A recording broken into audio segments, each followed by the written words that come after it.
प्रिय विद्यार्थियों नमस्कार। हिंदी की ऑनलाइन शिक्षण व्यवस्था में आप सबका हार्दिक अभिनंदन, स्वागत। आज हम क्रिया शब्दों के बारे में अध्ययन करेंगे। सकर्मक, अकर्मक क्रियाएं, अकर्मक, सकर्मक क्रियाएं। हमने पढ़ा है कर्म के आधार पर क्रियाएं दो प्रकार की होती है।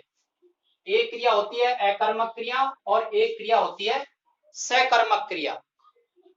आज के इस वीडियो में हम ये सीखेंगे अकर्मक क्रिया किसे कहते हैं और सकर्मक क्रिया किसे कहते हैं। तो देखिए यहाँ समझाया जा रहा है हमको। अकर्मक क्रिया, जब क्रिया के व्यापार का फल कर्ता पर पड़ता है। क्रिया के व्यापार का फल अर्थात जो क्रिया संपादित होती है, यदि वह कर्ता के द्वारा संपादित होती है और कर्ता ही उसमें महत्वपूर्ण भूमिका में रहता है, तो वह क्रिया अकर्मक क्रिया होती है। अर्थात इन क्रियाओं का कर्म नहीं होता है।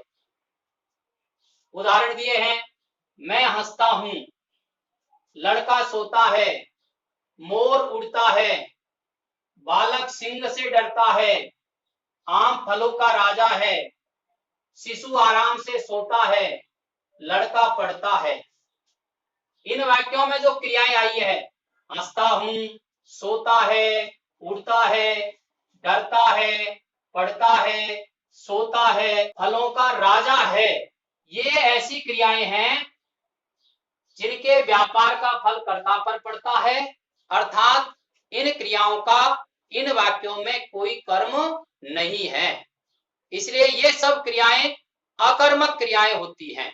दूसरा प्रकार है सकर्मक क्रिया। जब क्रिया के व्यापार का फल कर्म पर पड़ता है, अर्थात क्रिया के साथ कर्म भी जुड़ा हुआ होता है, ऐसी क्रियाओं को सकर्मक क्रिया कहते हैं। छात्र ने पुस्तक पढ़ी, यहां पढ़ी पढ़ना क्रिया है और इसके साथ कर्म है पुस्तक, पुस्तक को पढ़ी। सीता फूल तोड़ती है, फूल को तोड़ती है, फूल कर्म है। अशोक पुस्तक पढ़ता है, पुस्तक को पढ़ता है। लीला रोटी खाती है, रोटी को खाती है, रोटी कर्म है। हम चित्र देखते हैं, यहाँ पर चित्र को देखते हैं, इसलिए चित्र इसमें कर्म है।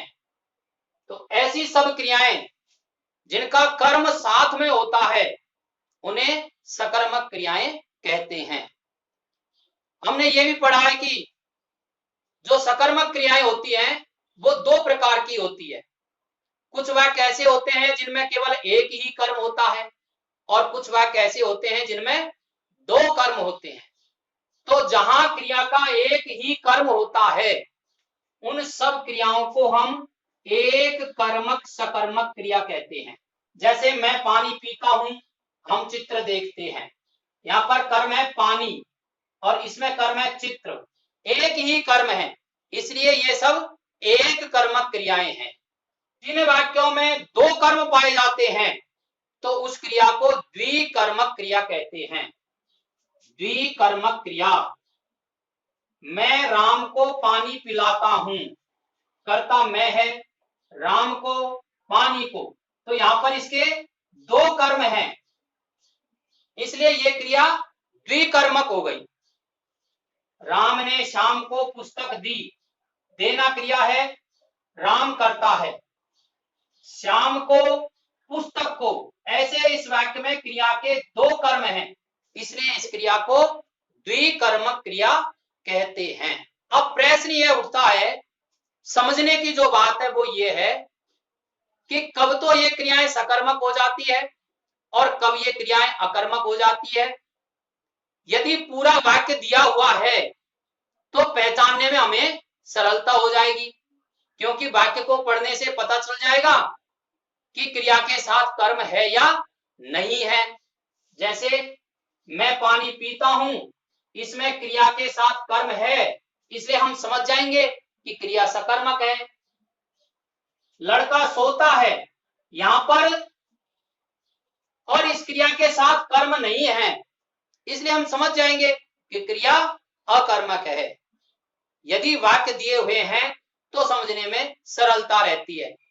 पर कई बार वाक्य शुद्धि के समय या केवल क्रिया देख करके वो हमसे पूछता है कि बताइए ये क्रिया सकर्मक है या अकर्मक है।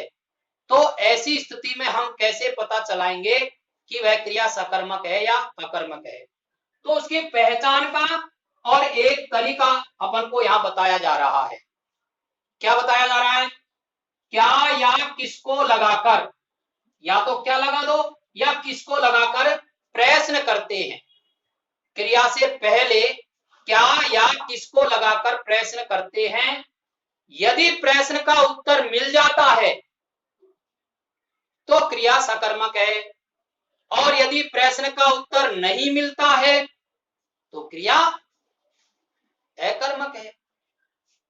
देखिए, मैं पानी पीता हूं, इसमें यदि क्या या किसको लगाकर प्रश्न करते हैं, क्या पीता हूं, किसको पीता हूं, तो उत्तर मिल जाता है पानी। इसलिए यह क्रिया सकर्मक है। मैं हंसता हूं, क्या हंसता हूं या किसको हंसता हूं, यह ऐसा प्रश्न है कि इसका उत्तर नहीं मिलता है, तो यह क्रिया अकर्मक है। वाक्य में भी इस प्रश्न का उत्तर नहीं है, और सामान्य यदि हम देखते हैं क्या हंसता हूं या किसको हंसता हूं, तो इस प्रश्न का उत्तर नहीं मिलता है, इसलिए यह क्रिया अकर्मक है। समझिए आप यहां पर लड़का पढ़ता है, इस वाक्य को समझिए आप। लड़का पढ़ता है, यदि इस वाक्य के आधार पर हमसे पूछा जाए कि क्रिया सकर्मक है या अकर्मक, तो हम सहजता से उत्तर देंगे कि इस वाक्य में क्रिया अकर्मक है, क्योंकि ये जो पढ़ना क्रिया है इसके साथ कर्म नहीं लगा हुआ है। लेकिन केवल हमें पढ़ना क्रिया दी जाए और फिर पूछा जाए कि यह क्रिया सकर्मक है या अकर्मक है, तो हम क्या या किसको लगाकर प्रश्न करते हैं, क्या पढ़ता है, किसको पढ़ता है, तो उत्तर मिल जाएगा। पुस्तक को पढ़ता है, रामायण को पढ़ता है, गीता को पढ़ता है, इसका मतलब ये क्रिया सकर्मक है। तो क्रिया पहचानने के दो आधार हो गए, वाक्य देख करके क्रिया की पहचान करना या क्या या किसको लगा करके क्रिया की पहचान करना।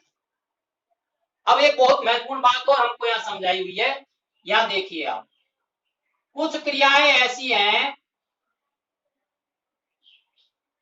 जो हमेशा अकर्मक ही होती है। दौड़ना, भागना, होना, हारना, जीतना, हंसना, रोना, भौंकना, ठहरना, जागना, अन्य क्रियाएं भी है ऐसी। ये ऐसी क्रियाएं हैं जो हमेशा अकर्मक ही होती है। वाक्य शुद्धि के समय हमें ध्यान रखना चाहिए, यदि हम जबरदस्ती इनके साथ कर्म लगाएंगे या को का चिन्ह प्रयोग करेंगे तो ये क्रियाएं या वो वाक्य हमारा अशुद्ध हो जाएगा। इसलिए हमको ये ध्यान रखना है कि ये जो क्रियाएं हैं ये हमेशा अकर्मक ही होती है। एक महत्वपूर्ण बात और इसमें समझने की है, द्विकर्मक क्रियाओं में दो कर्म पाए जाते हैं, तो इन दोनों कर्मों के नाम क्या है, ये बात और समझ लेते हैं। जब वाक्य में दो कर्म पाए जाते हैं तो एक तो होता है गौण कर्म। कौन सा होता है? गौण कर्म। और एक होता है मुख्य कर्म।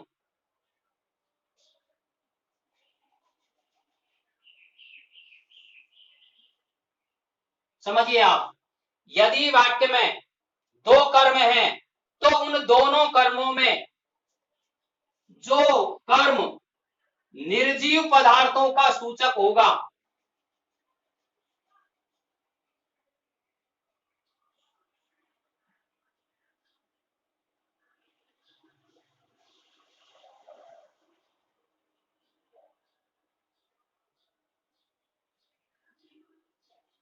जो कर्म निर्जीव पदार्थों का सूचक होगा वह तो होगा मुख्य कर्म,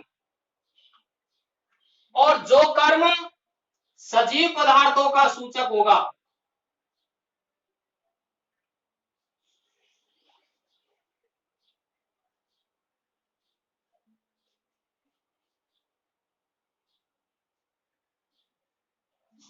वह होगा गौण कर्म। एक तो महत्वपूर्ण बात ये हमको समझने की है, वाक्य में दो कर्म है, तो जो सजीव पदार्थों का सूचक है वह गौण कर्म होगा, निर्जीव पदार्थों का सूचक है वह मुख्य कर्म होगा। मैं राम को पानी पिलाता हूं, यहाँ पर मुख्य कर्म है पानी, राम यहाँ पर गौण कर्म है। लेकिन ऐसी स्थिति भी बन सकती है जब दोनों ही कर्म निर्जीव हों, तो फिर क्या होगा? तो ऐसी स्थिति में समझिए आप, हमें कर्म का पता क्या या किसको लगा करके करते हैं, तो यदि किसको का उत्तर जो आएगा वो होगा गौण कर्म,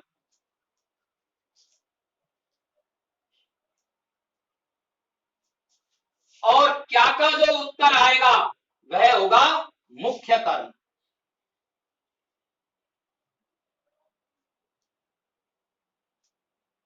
इस प्रकार से आज हमारा ये अकर्मक और सकर्मक क्रियाओं का प्रकरण पूरा होता है।